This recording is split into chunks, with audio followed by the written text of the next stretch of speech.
Hola, bienvenidos a esto que hacemos llamar Beta Testers, un podcast de videojuegos en lo que vamos a hablar en todo lo referente a ellos, ¿sí?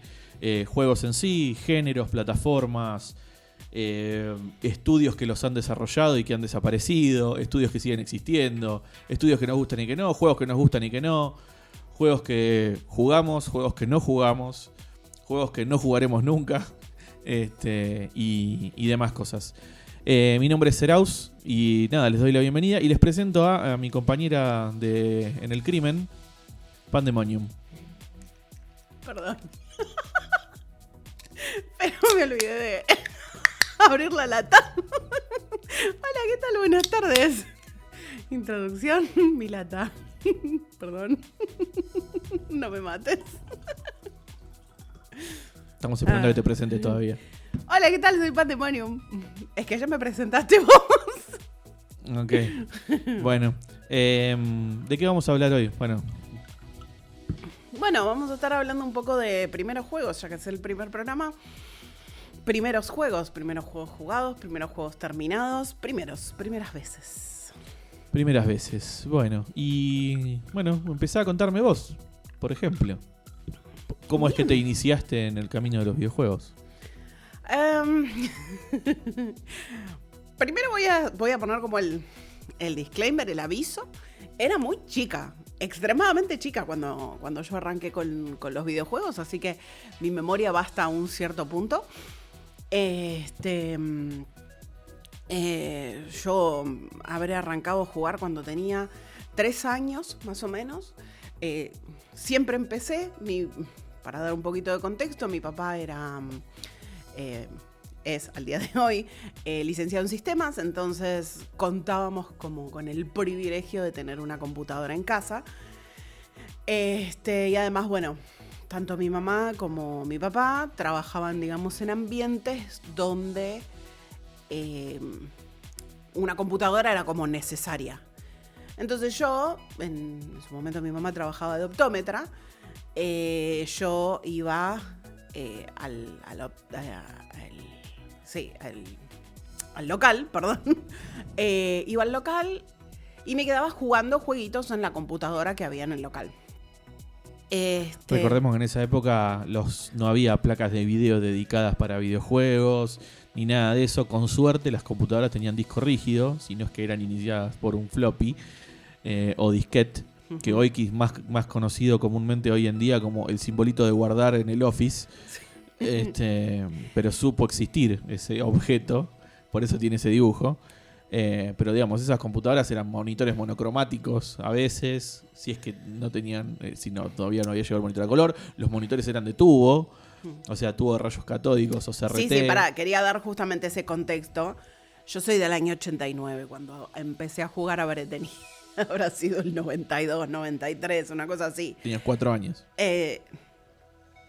Sí, 3, 4 años tenía, una cosa así.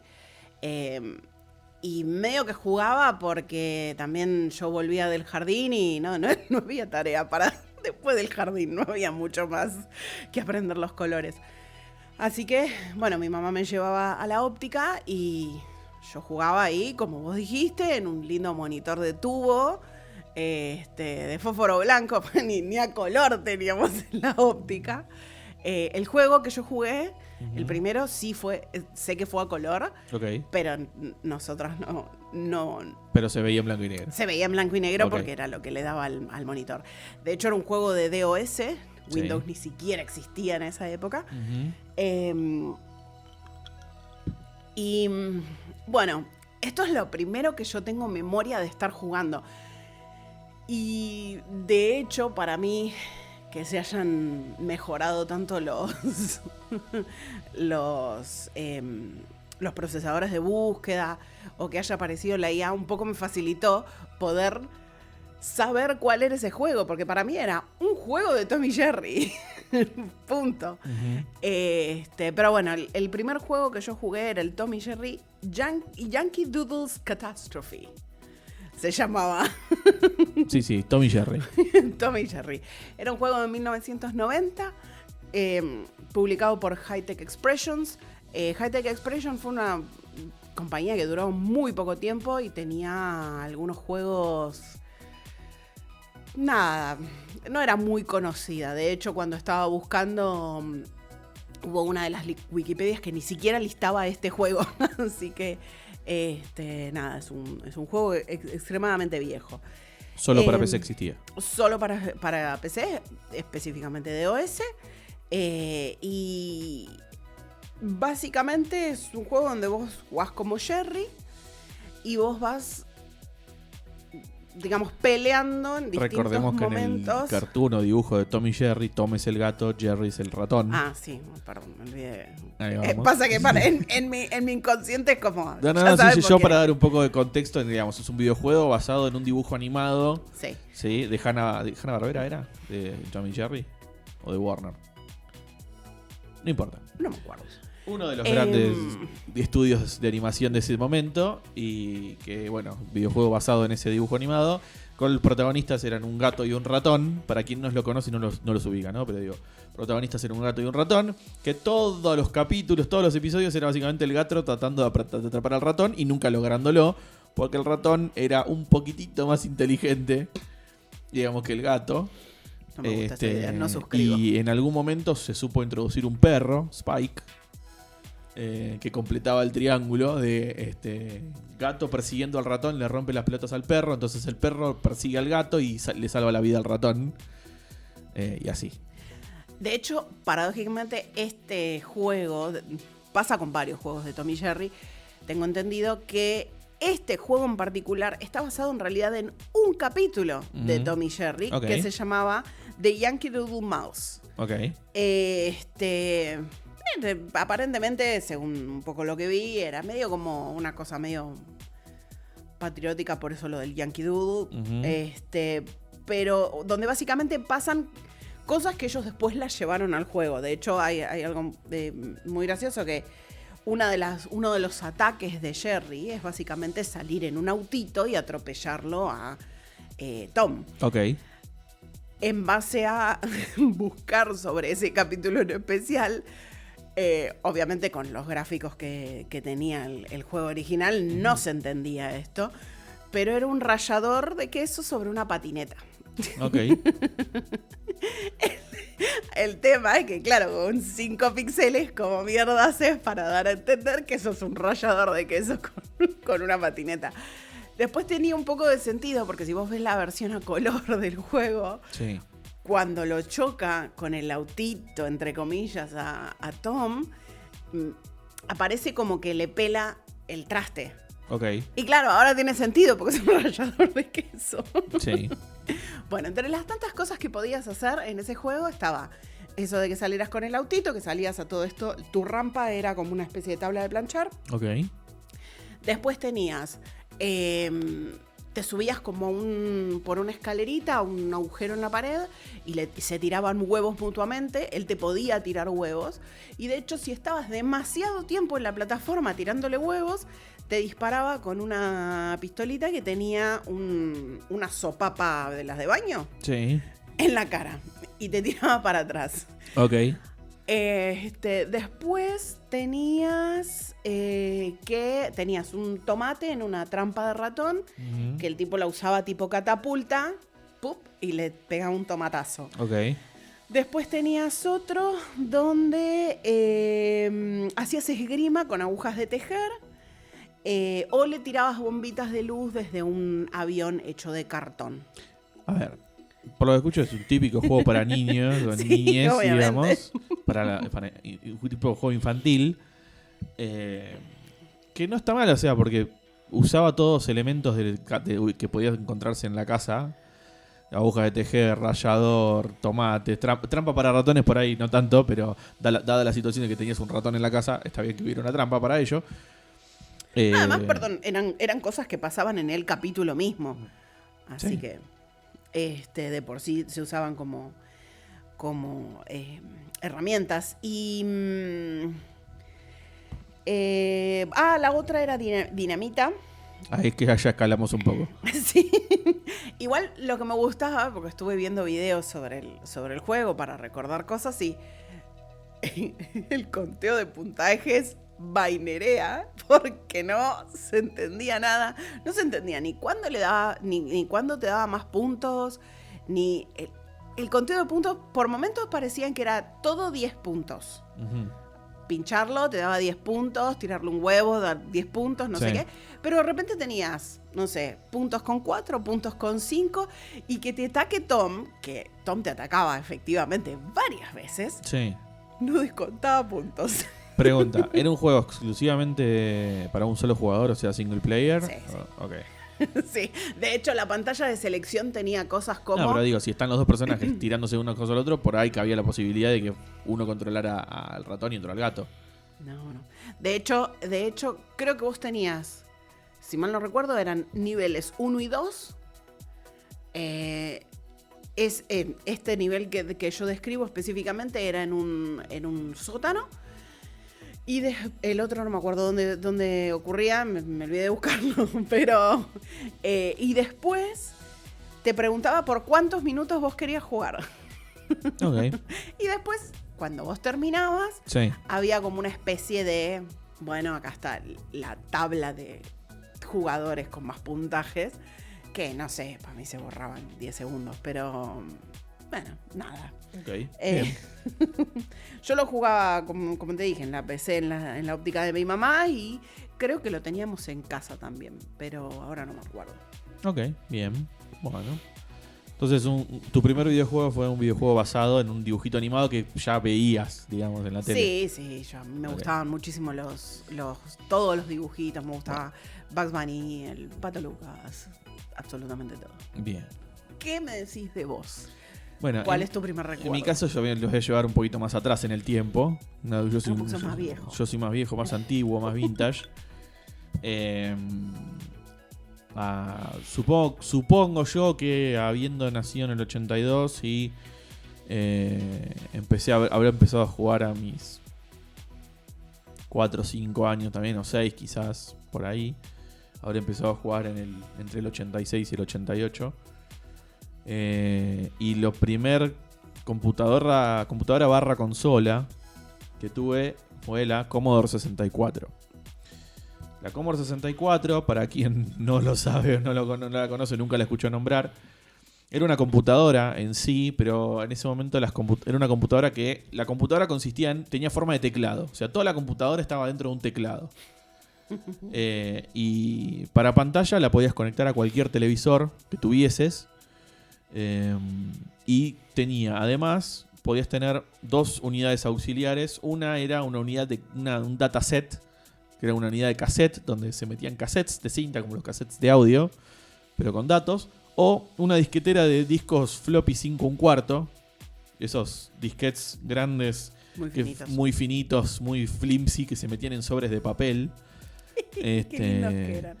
Que se llamaba Commodore 1541, era una disquetera gigante, enorme. En mi caso yo tenía el televisor de tubo, al lado la disquetera y más abajo, en esos típicos escritorios que se deslizaba la parte de abajo hacia vos, el teclado. No existía el mouse en ese momento, era todo por teclado. La Commodore en sí funcionaba con un sistema operativo, entre comillas, que se llamaba BASIC. Algunos programas estaban basados en COBOL, que es un sistema o un lenguaje de programación que aún hoy usan algunos bancos todavía. Mi papá maneja COBOL. Pero son una especie en extinción, básicamente. Sí.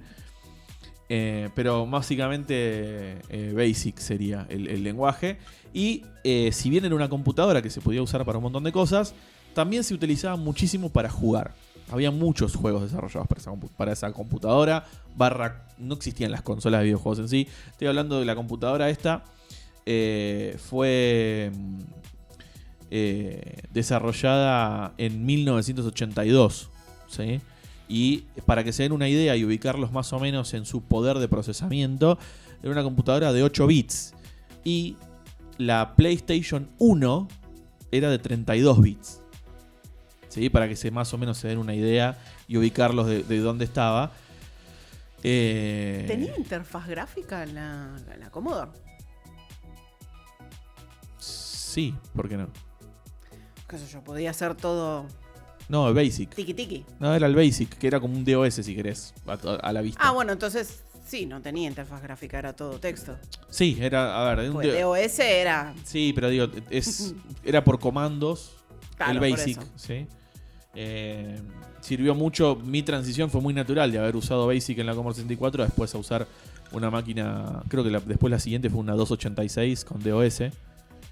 Pero bueno, para que se ubicaran, la Commodore 64, 8 bits, la Play 1, 32 bits, ¿sí? Como para que más o menos se ubiquen la diferencia. Y en cuanto al éxito que tuvo esta Commodore 64, vendió entre 10, no sé, hay una estimación entre 18 a 22 millones de unidades vendidas, ¿sí? Y para que se den una idea, la primera Xbox que salió, la antecesora a la Xbox 360, vendió 20 millones.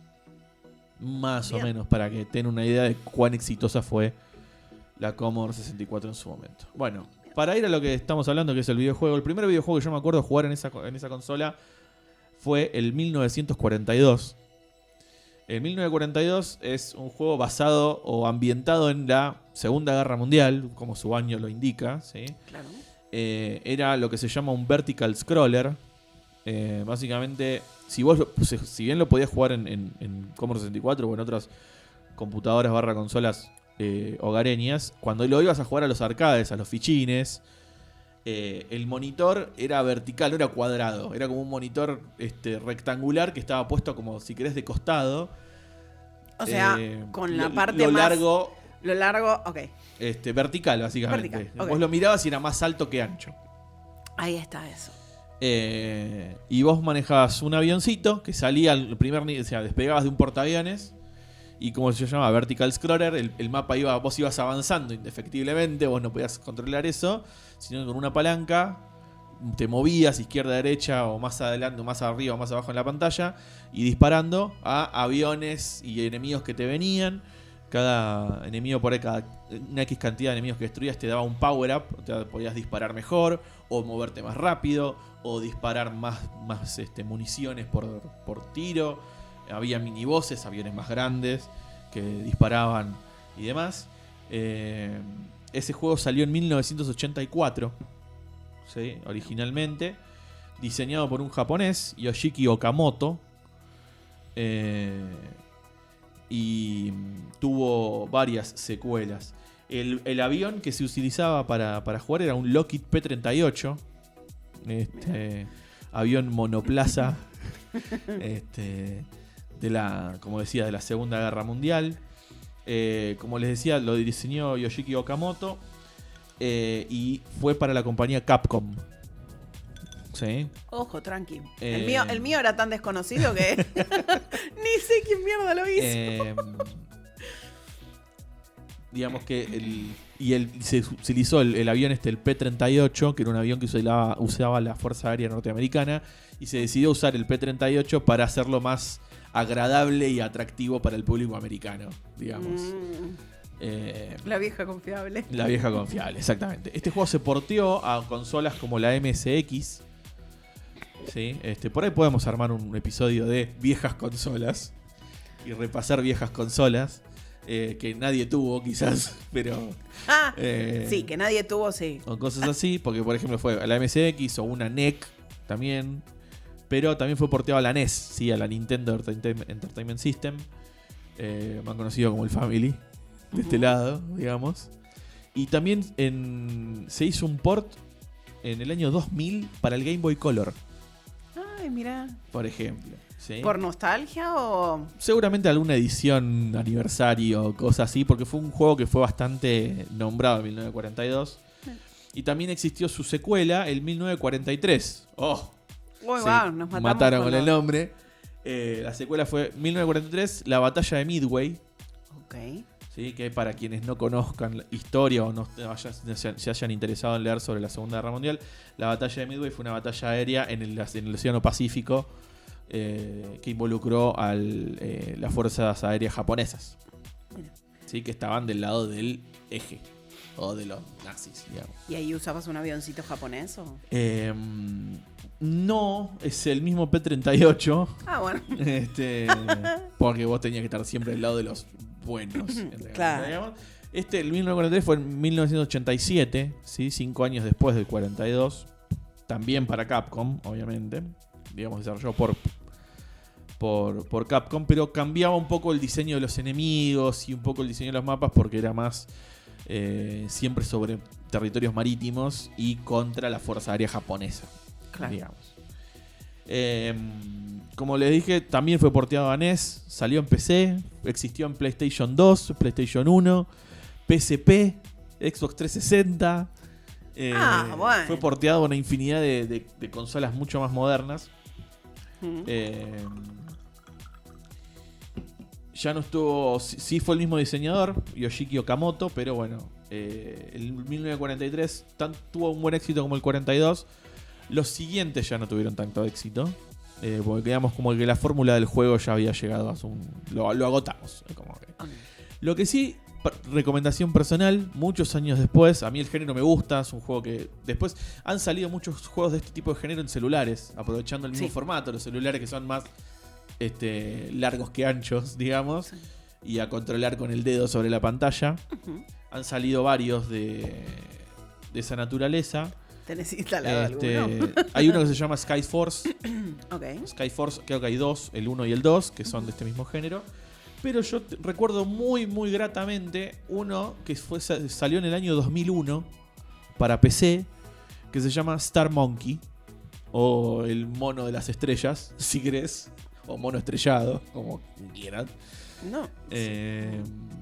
Ok, mono más yo diría más mono de las estrellas. Es un juego que es el mismo género, ¿sí? Vertical scroller, que se lo ve desde, digamos, de una vista isométrica. Pero hace un excelente uso de mezcla 2D, 3D. Ok. El escenario es como 3D, tiene relieve, tiene muy buen uso de luces y de sombras, el sonido, la música y demás. Así que si en alguna vez les gustó ese género o han conocido el 1942, 1943, yo sé que es de 2001, o sea, de hace 24 años, sigue siendo un juego muy viejo, pero ya siendo abandonware, como lo conocemos el término de software que ya no, digamos, no se cobra o nadie tiene derecho sobre los mismos. Puede ser descargado tranquilamente de internet, lo pueden buscar. Repito el nombre, Star Monkey. De hecho, creo que cuando terminemos de grabar el episodio voy a ir a buscarlo y bajarlo, a ver si lo puedo conseguir, porque la verdad tengo muy buenos recuerdos de ese juego. Esos fueron primeros 1 y 2 juegos que he jugado, que recuerdo en mi vieja Commodore 64. Yo mi problema es que no tengo mucha memoria. No me acuerdo lo que hice la semana pasada, así que me cuesta más todavía.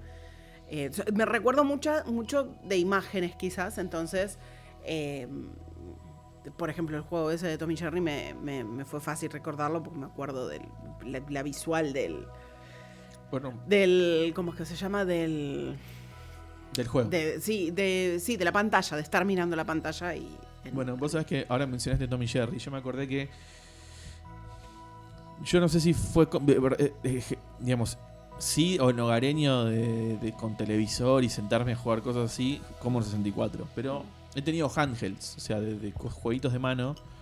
Y los primeros que tuve fueron los Nintendo Game & Watch, que es el formato que después Nintendo rehusó cuando sacó la Nintendo DS. Sí, esa consola que uno estaba cerrada y la abría y tenías una pantalla arriba y una pantalla abajo. Si bien los Game & Watch tenían los single screen, que eran solamente una pantalla, nada, pero tenían los dual, que los abrías y tenías dos pantallas. Y de esos, creo que el primero que tuve fue uno de Mickey y Donald, que eran bomberos. Y tenías que ir y apagar incendios en un edificio con la manguera. Después de eso tuve uno de Donkey Kong, que era marrón, el Donkey Kong 2, no tuve el 1, el 1 era naranja, el 2 era marrón, me acuerdo de eso, yo tenía el 2. Y el que sí todavía tengo de eso es el Zelda. Sí, que lo tenemos ahí en la biblioteca. Exacto, el Zelda de Nintendo Game & Watch Dual Screen, que básicamente sos Link abajo peleando contra esqueletos, que lo tenés uno de frente y a veces vas aumentando dificultad y te aparecen de abajo y te pinchan desde abajo, entonces vos tenés que correrte para adelante, para atrás, Claro. esquivar y atacar y qué sé yo, y cuando finalmente terminas eso, trepas a la pantalla de arriba y te enfrentás al dragón que tiene a la princesa Zelda encerrada y tenés que ir venciéndolo una repetida cantidad de veces hasta que llenas un triángulo de cosas y liberás a Zelda de su prisión dragonística. Bien. Yo en mi caso, el tema era que no tenía, excepto por mi tío, con mi tío, él fue el que me integraba a mí en el mundo de los juegos, pero después no tenía, al colegio que yo iba, yo era la única que jugaba jueguitos. Tenía un compañero... Ibas a un colegio muy malo. Tenía un compañero que se hizo amigo mío, Agustín, que él, mucho tiempo después, te estoy hablando, esto ya es en primaria, el pibe tenía una Play 1. Y ponele que, nada, yo siempre como que estaba en el mundillo de jugar videojuegos, ya sea o por mi tío o por este compañero, pero en mi casa era difícil, porque mi viejo era muy de pensar que la computadora en realidad se usaba para trabajar y no se usaba para boludear. Entonces... Como todo padre.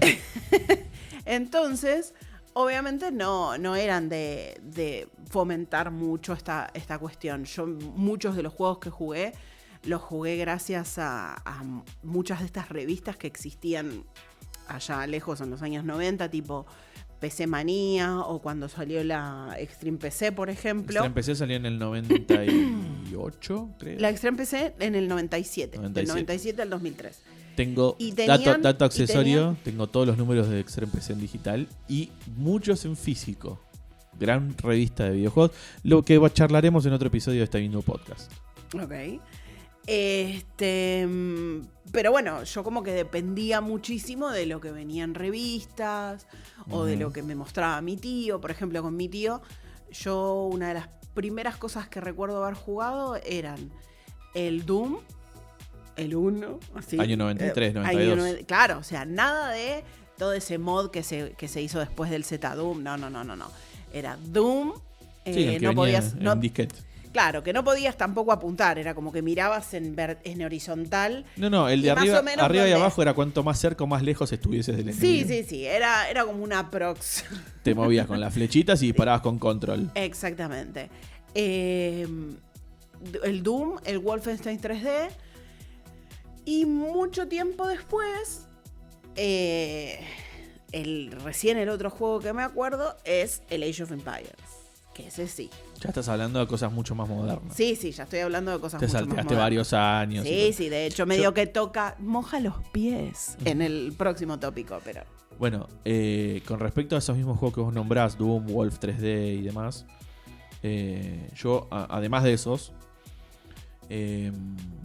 había uno que jugué que no muchos lo conocen y hay una versión, como si yo te dijera, remake / homenaje en Steam hoy, que es el Rise of the Triad, o ROTT, ROT.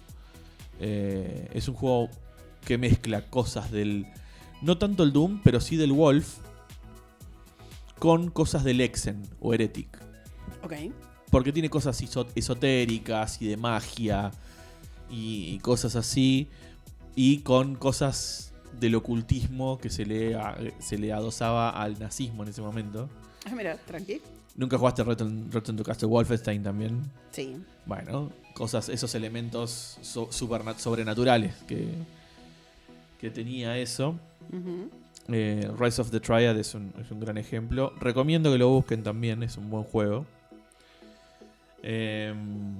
Y volviendo a la Commodore 64.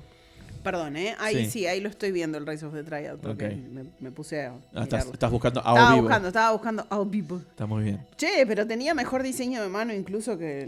Tenía muy buen diseño. Era, pero... Tope de gama de... Estamos hablando de año 94-95, no mucho más tarde, O sea, 2-3 años después del Doom. Sí, pero además, digamos, todo lo que era... Tiene la pinta de animación tope de gama. O sea, esas luces no sé qué y versión sombras. estás viendo. Si la más moderna o la del... puede ser que sea la más moderna. O la original. El Rise of the Triad fue, como les dije, se llamaba Rise of the Triad, lanzado en el año 1995 desarrollado por Apogee Software, que es una empresa que hasta al día de hoy todavía sobrevive, de hecho. Y la versión que les mencioné, que hoy está en Steam y la pueden encontrar, se llama Rise of the Triad Ludicrous Edition, o Ludicrous, o Ludicrous, que salió en el 2023. ¿Sí? De hecho, ¿sabes qué? Estoy encontrando algo muy interesante.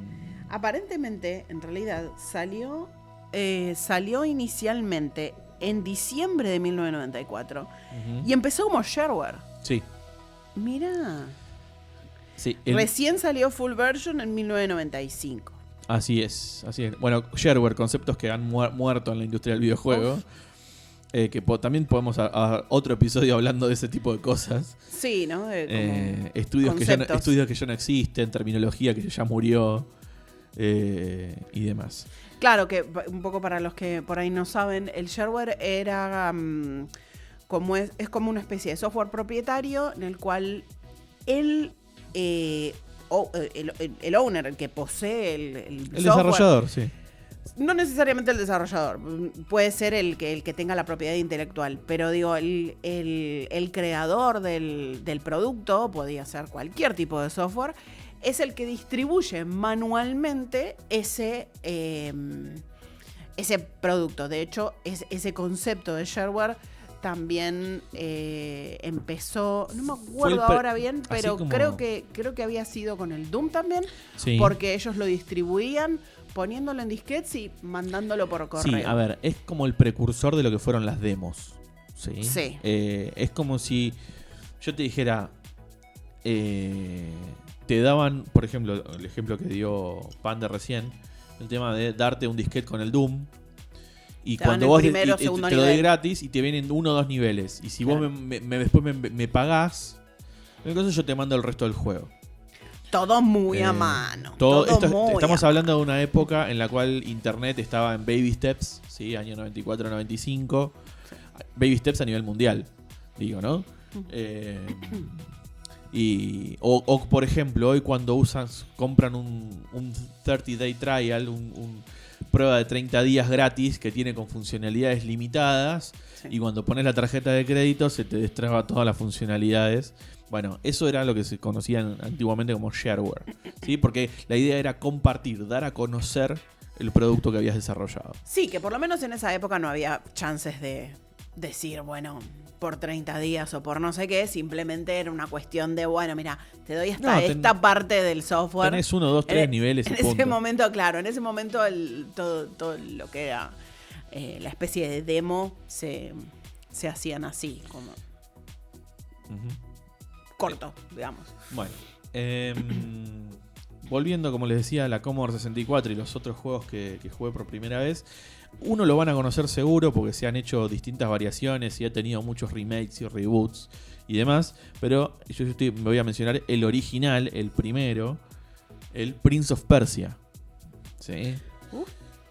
El Prince of Persia, el original, el primero, salió en el año 1989. Desarrollado por una empresa que se llamaba Brotherband Software.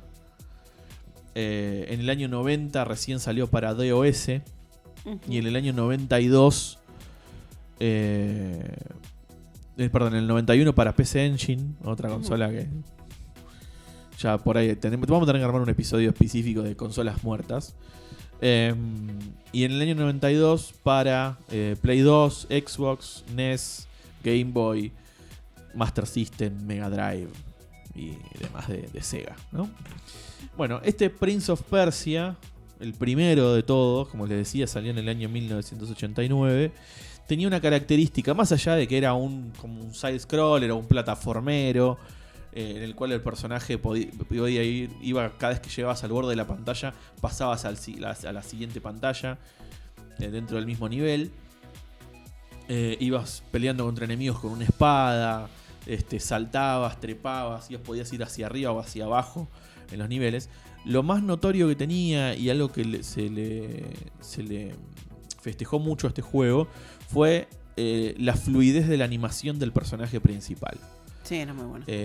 Pensemos de vuelta, año 1989, no era todo píxeles y lo que hoy llamamos pixel art y qué sé yo, no, era cómo se desarrollaba en ese momento. Y la fluidez de movimiento que tenía el personaje principal era muy bueno. Yo el Prince of Persia lo jugué mucho tiempo. Creo que el primer nivel, medio me lo acuerdo de memoria, pero vos sabés que no sé si alguna vez en mi vida lo terminé porque, claro, de nuevo yo era chica, entonces para mí era como... el juego terminaba cuando yo me moría. Claro. Entonces podría decirte, uy, pasé tantas veces el Prince of Persia, pero no, me cagaba muriendo. Pero... Claro. Pero sí, me acuerdo mucho del Prince of Persia. Creo que incluso a mi mamá le gustaba el Prince of Persia, pero ahora no me acuerdo. Es que, a ver, y yo lo jugué principalmente, vos decías, yo lo jugué en un monitor monocromático, primero, después lo llegué a ver en colores. Lo que les decía en cuanto a la fluidez del movimiento del personaje es porque se utilizó una técnica llamada rotoscopia, que en realidad se usaba para animaciones de películas animadas, de dibujitos animados. Y se usó esta misma técnica para el desarrollo de un videojuego, lo cual fue algo disruptivo, no se usaba en esa época. ¿Sí? Hoy en día, el dueño de los derechos del Prince of Persia la tiene la compañía Ubisoft, ¿sí? Que en el 2003, por ejemplo, hizo como un reboot de la serie con el Prince of Persia Sands of Time, ¿sí? Que en realidad fue una trilogía que desarrolló Ubisoft con respecto al Prince of Persia. El primero de los cuales fue el Sands of Time. De hecho, vos ahora mencionás eso, lo del rotoscopio, y me acuerdo que cuando estaba investigando esto del Tommy Jerry, es todo Tommy Jerry. Todo vuelve al mismo punto, pero ese juego que había salido en el 90, aparentemente una de las animaciones mencionaba que estaba basada en no sé qué del proceso de rotoscopio de ese capítulo, o de un capítulo específico. Eran como si yo te dijera, bueno, la animación de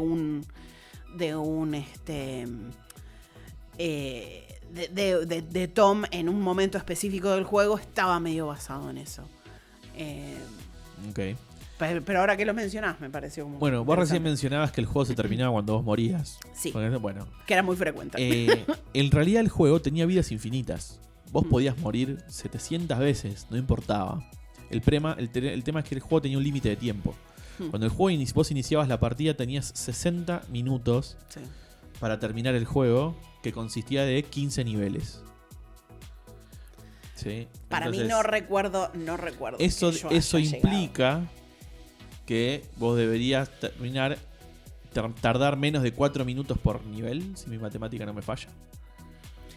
Me estás preguntando a mi matemática, ¿no? Pero sí, digo, siendo 15 niveles, 60 minutos. 60 dividido 15. Para mí, y sí, si 2 veces 15 es 30. Claro. Mira, para nada estoy haciendo la cuenta de 60 dividido 15. Pero digo, tenías menos de 4 minutos para hacer cada nivel. Pero como vos decís, son 4 minutos. Confirmado, obviamente, por mi cerebro, no te preocupes. Claro, no hice trampa. Digo, si tardás 4 minutos... Sí.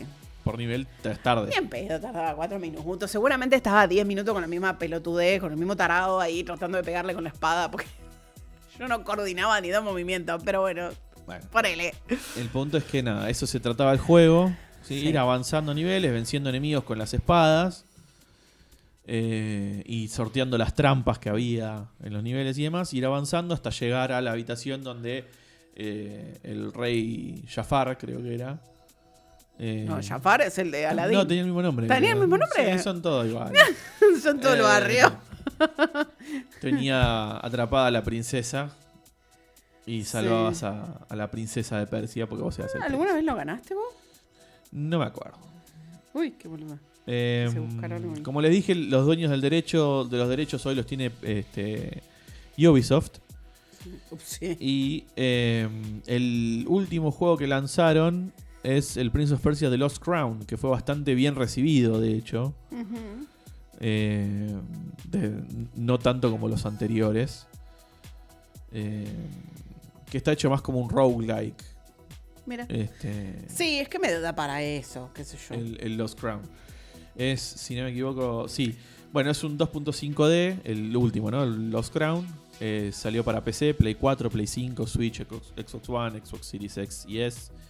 y demás. Jordan Mechner. Ahí me acordé el nombre del creador. No, y además también estaba buscando si era Jafar. No sé por qué, pero me quedé tipo... Necesito saber. Ok. Bueno, en fin. Eso es el otro juego importante y de los primeros que jugué en la Commodore 64. Tenías razón, era Jafar. ¿Viste? Sí, dice que el sultán no sé qué... His vizier, Jafar. No, pero parece que... No, Jafar parece que era el mago. Como que el que ayudaba al sultán. Bueno, era parte Estamos de los lo malos. mismo, ¿no? Eran todos los malos. No, igual acá dice que Jafar es el que la encierra en una torre. Es lo que dije. Bueno. No, está bien, pero... No sé, mi cerebro necesitaba cerrar Hay ese que tener la conocimiento. confirmación, está bien. Exactamente. Pero bueno, nada, eso creo que de mi lado es... no recuerdo la verdad cuál fue el primer juego que haya terminado. Eso sí que se escapó de mi mente. Perdón. Absolutamente. Perdón, ¿puedo decir un pasó? comentario que me parece completamente adorable? Sí, por supuesto. En la página de Wikipedia Ajá. muestra que Mechner...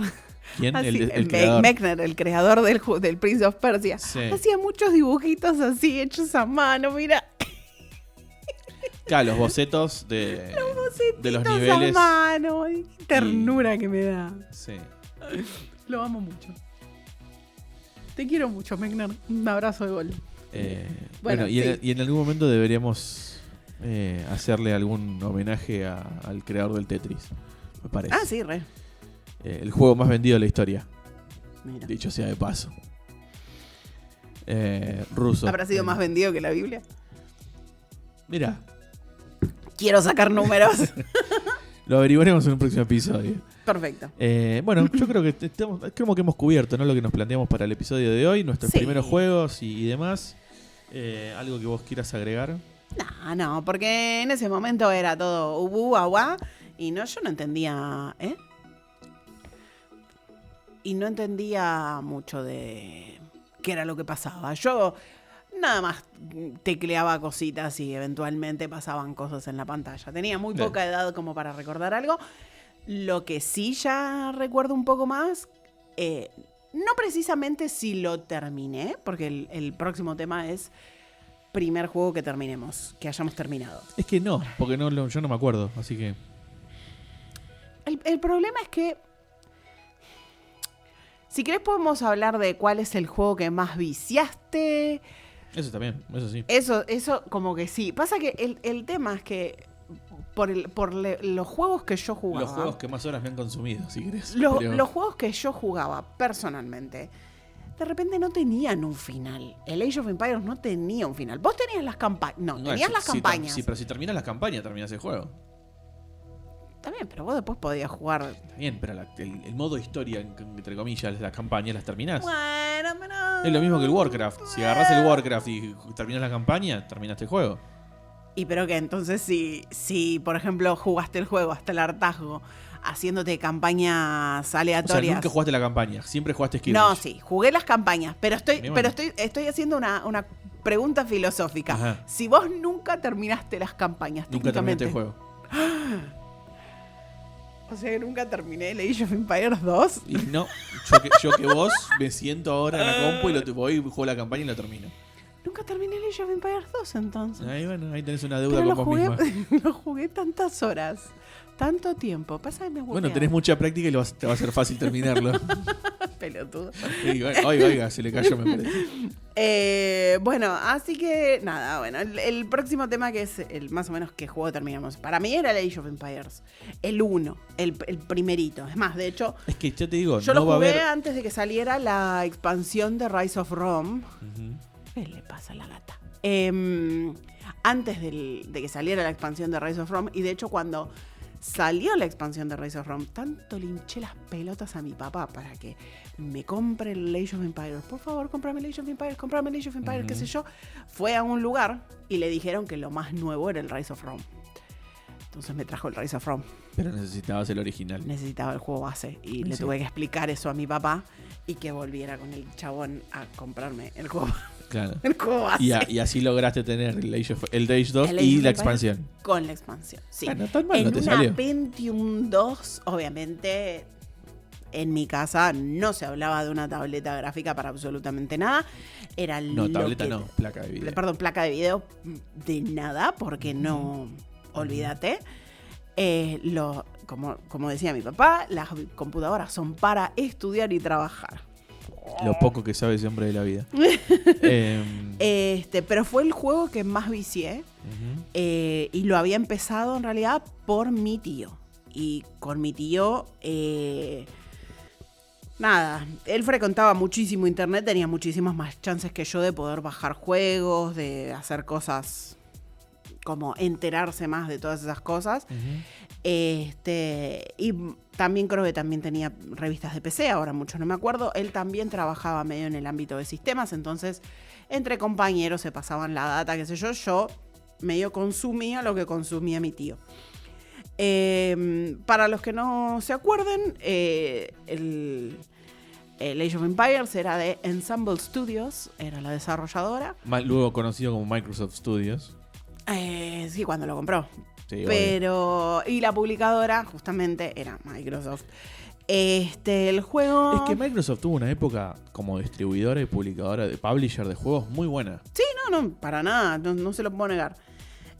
Para los que no están familiarizados, dudo que que alguno de los que nos está escuchando no esté familiarizado para nada con el Age of Empires, pero era un juego de estrategia, era uno de los flagships, de como los juegos más importantes de estrategia en ese momento. De hecho, te hago un paréntesis. Quien es ex empleado de Microsoft en la época en la que Microsoft sacaba buenos juegos es nuestro dios venerado Gaben.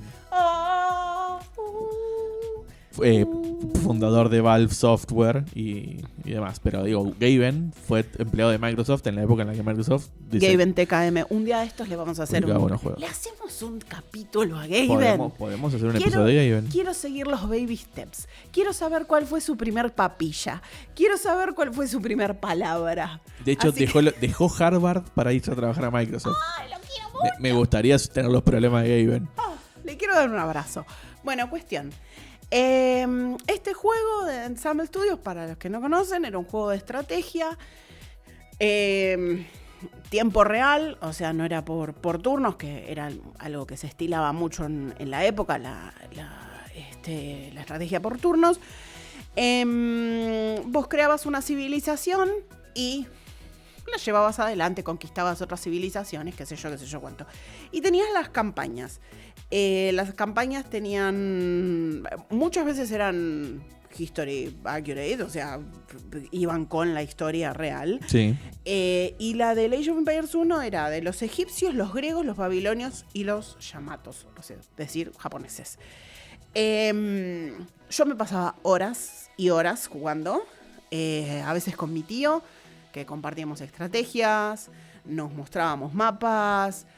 Lo dimos vuelta como una media, y de hecho una de las cosas que también hacíamos a veces era probar teorías o estupideces en el creador de escenarios, porque vos tenías como un creador de escenarios que después vos lo podías usar medio para lo que quisieras.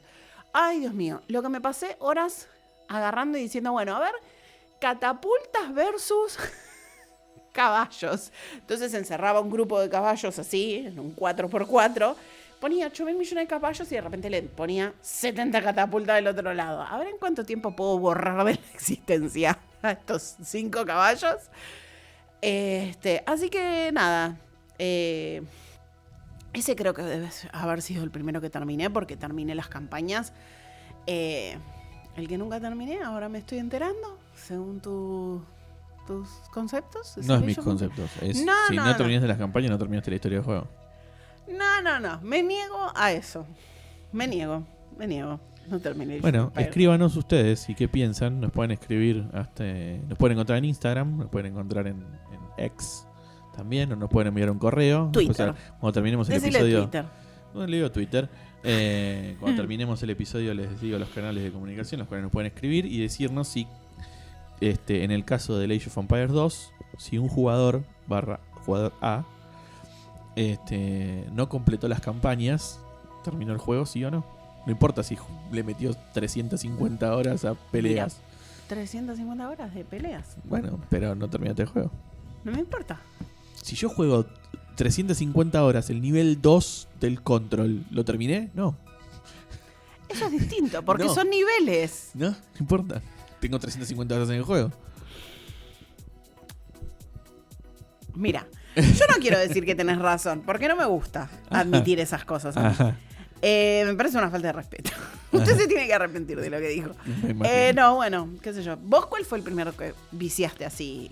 Que teóricamente podrías decir, lo terminé, capaz. Creo que el primer juego que recuerdo haber terminado es un juego de DOS. Se llamaba Time Commando. Ok. El juego del Time Commando es el juego está seteado en el futuro. Sí. Y el protagonista es como un técnico de PC Ok. que trabaja, o es un IT, sí, digamos, que trabaja en una empresa. Esa empresa es la supercomputadora que estaba desarrollando esa empresa, es infectada por un virus por una corporación enemiga. Y cuando este tipo se acerca a arreglar la computadora, es chupado adentro, digitalizado y metido adentro de la computadora. Y vas atravesando distintas épocas, desde la prehistoria, pasando por la Edad Media, el Japón medieval, el lejano oeste, y vas avanzando en distintas épocas determinadas de la historia. Obviamente siempre vas cambiando los enemigos. Es un juego 3D con fondos 2D, es medio raro. Sí. El personaje es en 3D, te mueves en 3D en la pantalla, pero todos los fondos son fondos fijos. Y obviamente la calidad, el tipo de enemigos, el tipo de armamento y la jugabilidad va cambiando conforme vas avanzando en las épocas. En la prehistoria es tirar piedras y pegar con un palo. Después, cuando pasas a la Edad Media, tenés un mazo o una espada, escudo. Después, cuando llegue a Japón medieval, tenés una katana y tenés estrellitas ninja para tirar. Cuando pasás al lejano oeste, ya empezás a tener revólveres, por ejemplo. Sí. Después, creo que uno se llamaba las guerras modernas o una cosa así, y ya eran como la Segunda Guerra Mundial. Y así después llegabas al futuro, donde tenías armas láser y demás. Y el último nivel, creo recordar, es cuando peleas contra el virus directamente, que es recontrafumado eso. Pero básicamente el juego termina cuando vences a eso y como le eliminas el virus de la computadora. Bien. Ese es el juego, primero que recordás. creo que es el primero que recuerdo de haberme enganchado a full, porque ahora, yo soy un fanático de los viajes en el tiempo. Mi película favorita de toda la vida es Volver al Futuro. Me marcó evidentemente de pequeño eso y me hizo ser fanático de todo lo que tiene que ver con viajes en el tiempo. Me encantó la temática del juego, estaba muy bien hecho, era muy revolucionario al momento porque era un juego que funcionaba tanto en DOS como en Windows. Y me acuerdo de levantarme temprano los sábados a la mañana para ponerme a jugar al juego. O sea, un pendejo enfermo. Lo que no me acuerdo es en qué año salió el juego. Sé que fue desarrollado por una empresa francesa, si no me equivoco. Déjeme a ver si lo encuentro muy rápido. Salió en juego en el año 96. Ok. Y sí, fue desarrollado por una empresa que se llama Adeline Software, que ya no existe. Adeline Software era una empresa francesa, fundada en el año 93 por antiguos empleados de Infogrames, que es así, por ahí es un poco más conocida. De hecho, esta empresa Adeline Software hizo 3 juegos: Little Big Adventure, Time Commando y Motor Racer, nada más. Pero creo que su gran éxito fue justamente el Time Commando. Y de hecho, esta Infogrames luego se convirtió en Atari. Así que bien. Pero bueno, nada, creo que ese es el juego que más recuerdo haber jugado y que más tiempo me consumió y que terminé. ¿Vos sabés qué? Estaba pensando así, un juego que haya terminado de chica. Y hubo una vez que uno de mis tíos, mi tío o el primo de mi tío, habían venido con... Che, ¿por qué no jugamos Fantasmagoria? Y me acuerdo que nos pusimos a jugar 4 personas. a falta de una, a falta de dos, a falta de tres, éramos 4 pelotudos jugando ese juego. Eran mi tío, el primo, mi tío se llamaba Diego, Horacio, el primo, y Agustín, que era mi amigo del colegio, y yo. Y estábamos todo el tiempo jugando, estuvimos todo un fin de semana jugando Fantasmagoria. Fantasmagoria era un point and click de aventura, de terror, una cosa por el estilo, de 1994, 1995, de Sierra Online. Y me acuerdo que habíamos estado todo un fin de semana entero tratando de pasarlo, así que ese es el que yo, pero tipo, te firmo, ese lo terminamos. Porque es más, me acuerdo que había un momento en el que vos tenías que deslizar un diario debajo de una puerta, Sí. tirar una llave y así agarrabas la llave. Ujú. Esa fue una de las primeras cagadas que nos mandamos. No pusimos el coso, tiramos la llave y después no había forma de buscarla. Así que tuvimos que reiniciar el juego. Ok. Entonces resulta que no sé qué, lo jugamos de vuelta, lo empezamos no sé qué, llegamos hasta esa parte, la hicimos. Y en la última parte nos mataba siempre el chabón. Habíamos intentado no sé cuántas cosas. Sí. Y es una anécdota muy particular. Resulta que cuando nosotros nos volvíamos para mi casa, porque nosotros solíamos pasar los veranos directamente en la casa de mi abuelo y por lo tanto mi tío vivía con mi abuelo, era bastante joven él. Entonces, me acuerdo que ese verano era como medio el día que nos volvíamos y todavía seguíamos intentando pasar la final del juego. Llega el remis, mis viejos empiezan a poner las cosas en el remis, no sé qué. Yo hago no sé qué clic, no sé qué combinación. Le doy como si fuera un peluchito al asesino que te perseguía y ahí vos lo podías matar. Paro el juego porque yo me tenía que ir, tenía que salir de la casa, me estaban llamando a los gritos y le digo a mi tío, escúchame, tenés que terminar el juego de esta manera, tenés que hacer esto, no sé qué. ¿Podés creer que yo en mi corazón ese juego lo terminé, ¿eh? En mi corazón lo terminé. Cuando le digo a mi tío, che, ¿le diste el muñequito, no sé qué? Se corrompió el save game. Vos y la historia de tu save, que eso lo vamos a tener que charlar en otro episodio. Pero bueno. Ese fue mi primer hemos sido engañado de mi historia con los save games. Dios mío, Bien. qué hijo de puta. Pero en mi corazón yo lo terminé. Ah, está muy bien. Porque lo último que me faltó ver era la animación de lo último. Yo le daba el muñequito y este chabón se cagaba muriendo. Y... Bien. Bueno, creo que hasta acá llegamos en el episodio de hoy. Muchas gracias por llegar hasta acá con nosotros, con Beta Testers. Nos pueden encontrar, como les decía, en Instagram como beta-testers-podcast. En Twitter como @betatpodcast. Y nuestro correo es betatesters.podcast@gmail.com. Muchas gracias, Pande, por estar en este episodio. No, por favor. Voy a estar en los próximos también, ¿eh? No Sí, sé sí, si... sí, pero bueno. No sé si me invitás. Sí, sí. Y muchas gracias a ustedes por escucharnos y nos vemos en el próximo episodio. Nos vemos. Adiós.